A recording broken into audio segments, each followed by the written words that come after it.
पिता का त्याग।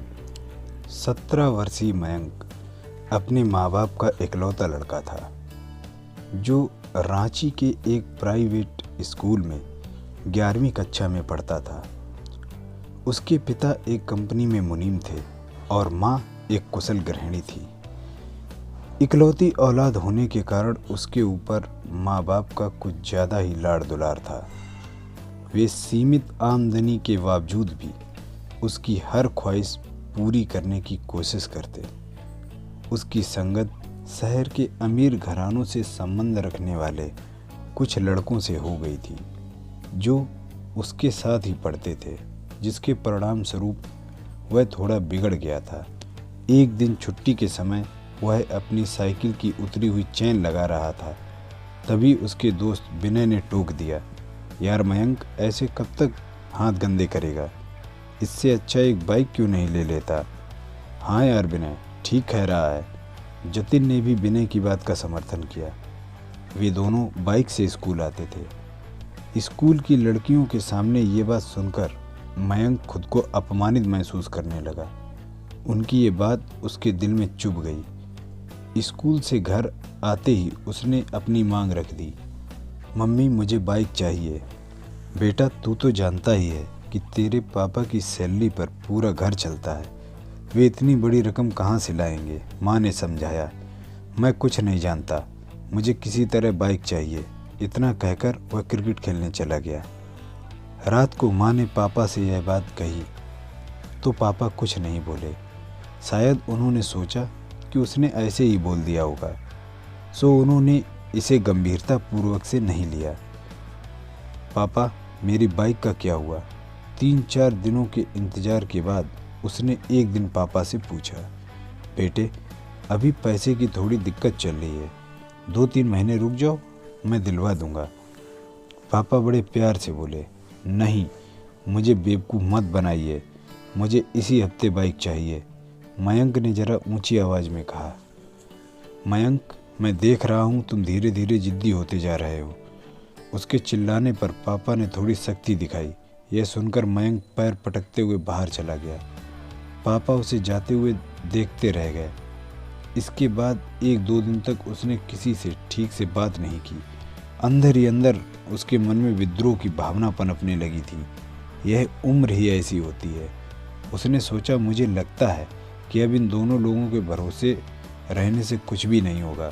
मैं इन्हें छोड़कर दूसरे शहर चला जाऊंगा, पैसे कमाऊंगा और अपने पैसे से बाइक खरीद कर दिखा दूंगा कि अब मैं इनके ऊपर निर्भर नहीं हूँ।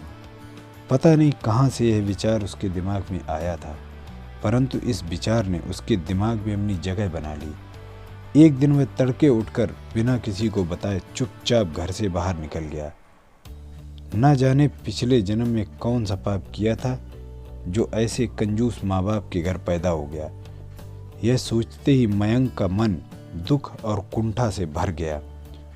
औरों के माँ बाप कैसे हैं जो अपनी औलाद की खुशी के लिए अपना सब कुछ न्यौछावर कर देते हैं, और एक मेरे माँ बाप हैं जो हमेशा मेरी छोटी छोटी ख्वाहिशों का गला घोंटते रहते हैं।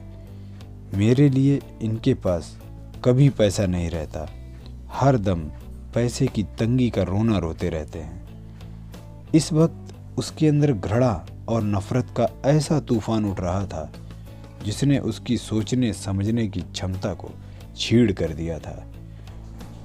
भावावेश में उसके कदम और तेजी से उठने लगे। आह! अचानक उसके मुंह से हल्की सी चीख निकली। शायद उसके पैरों में कोई कंकड़ चुभ गया था। कहीं ट्रेन न छूट जाए, इसलिए उसने रुककर देखना उचित नहीं समझा। एक पैर उठाकर उसने जूते के नीचे से कंकड़ निकाला और तेज कदमों से आगे बढ़ गया। थोड़ी ही देर में वह अपने कस्बे के छोटे से रेलवे स्टेशन पर पहुंच गया। टिकट तो उसे लेना नहीं था, इसलिए वह सीधा प्लेटफॉर्म पर पहुंच गया। प्लेटफॉर्म पर खड़े होकर उसने फ़ोन निकाल कर देखा, सुबह के 4:30 बज रहे थे। ट्रेन अपने समय से आधा घंटा देरी से चल रही थी। वह पास में मौजूद कुर्सी पर बैठ गया। और ट्रेन का इंतज़ार करने लगा। पैर में अभी भी दर्द का एहसास हो रहा था। अरे, ये तो पापा के जूते हैं। वह जूते निकालने के लिए नीचे झुका तो चौंक पड़ा। शायद रात के अंधेरे में उसे दिखाई भी नहीं दिया था और जल्दबाजी में उसने पापा के जूते पहन लिए थे। जूते निकाल कर उसने देखा तो पैर के तलवों में एक जगह खून रिसा हुआ दिखाई दिया। जख्म ज़्यादा नहीं था, बस हल्का सा ही चुभा था। तभी उसका ध्यान जूते के निचले हिस्से की तरफ गया, जो बिल्कुल छत विच्छत हो चुके थे। बुरी तरह से घिसने के साथ साथ वे कई जगह से फट चुके थे।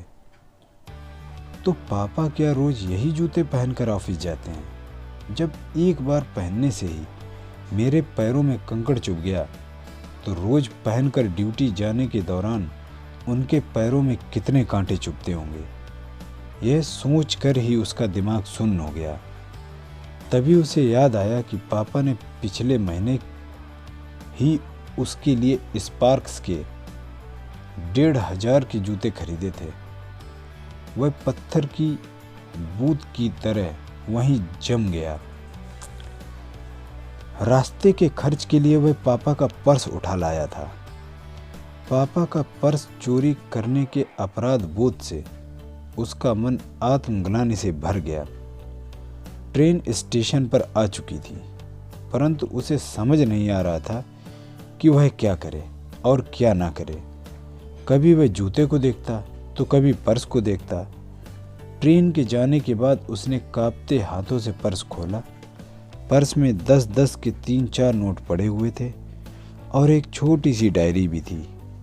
शायद उसके पैसों के लेन देन का हिसाब लिखा हुआ था। मन बहलाने के लिए वह डायरी निकाल कर पढ़ने लगा। गुप्ता जी से 30,000 रुपये लिए कंप्यूटर के लिए, ब्याज 5 रुपये प्रति सैकड़ा। 6 महीने पहले ही पापा ने उसके लिए नया कंप्यूटर खरीदा था। तो क्या पापा ने कर्ज लेकर मेरे लिए कंप्यूटर खरीदा? पढ़ते ही उसे झटका लगा। वह तो सोचता था कि पापा कंजूसी से पैसे बचाकर ब्याज पर चलाते हैं, परंतु उन्होंने तो उसके शौक पूरे करने के लिए हजारों रुपए का कर्ज ले लिया था। उसने आगे पढ़ना शुरू किया। शर्मा जी से 50,000 रुपये बाइक के लिए, ब्याज 3 रुपये सैकड़ा। दिन और तारीख बीते दिन कल की ही थी, यानी पापा फिर उसके लिए। उसकी आंखों से आंसुओं की धारा फूट पड़ी। वह तुरंत उठा और तेजी से घर की तरफ दौड़ा। बदहवासी में भागता हुआ जब वह घर पहुंचा तो पापा अभी अभी बाथरूम से नहा कर निकले थे। अरे, कितनी दूर टहलने चले गए थे बेटे? चलो जल्दी तैयार हो जाओ, बाइक एजेंसी चलना है। पापा उसे देखते ही बोले। इतना सुनते ही मयंक के सब्र का बांध टूट गया। वह तुरंत पापा से लिपट गया और बच्चों की तरह फूट फूट कर रोने लगा। नहीं पापा, मुझे बाइक नहीं चाहिए, वह सुबकते हुए बोला। अरे क्या हुआ, क्यों रो रहे हो? और बाइक क्यों नहीं चाहिए? मैंने लोन की सारी प्रक्रिया पूरी कर ली है। पापा को अभी भी कुछ समझ नहीं आ रहा था कि इसे हुआ क्या है। आप इस लोन को कैंसिल करवा दीजिए, मुझे लोन वाली गाड़ी नहीं चाहिए, मयंक ने संभलते हुए बोला। लेकिन नहीं पापा, अभी साइकिल से ही काम चल जाएगा। चलो ठीक है, जैसा तुम चाहो। इसके बाद से वह बिल्कुल बदल गया। उसने अगले ही दिन से अपनी पॉकेट मनी बचाना शुरू कर दिया। पापा, आज फादर्स डे है, इसलिए मैं आपके लिए गिफ्ट लाया हूँ। पापा नाश्ता करके ऑफिस जाने के लिए दरवाजे से निकलने ही वाले थे कि मयंक ने मुस्कुराते हुए उनका रास्ता रोक लिया। अच्छा, जल्दी दिखाओ क्या है, वरना मुझे ऑफिस के लिए लेट हो जाएगी। बस 2 मिनट पापा, आप बस कुर्सी पर बैठ जाइए। मयंक ने फटाफट उनके पुराने जूते निकाले और नए जूते पहना दिए, जो पूरे 1500 के थे। मारे खुशी के पापा की आंखें भर आईं। मयंक ने उनके पैर छुए तो उन्होंने उसे उठाकर गले से लगा लिया। धन्यवाद। दोस्तों, अगर कहानी अच्छी लगी हो तो इसे लाइक करें, वीडियो को शेयर, चैनल को सब्सक्राइब जरूर कर दें। धन्यवाद।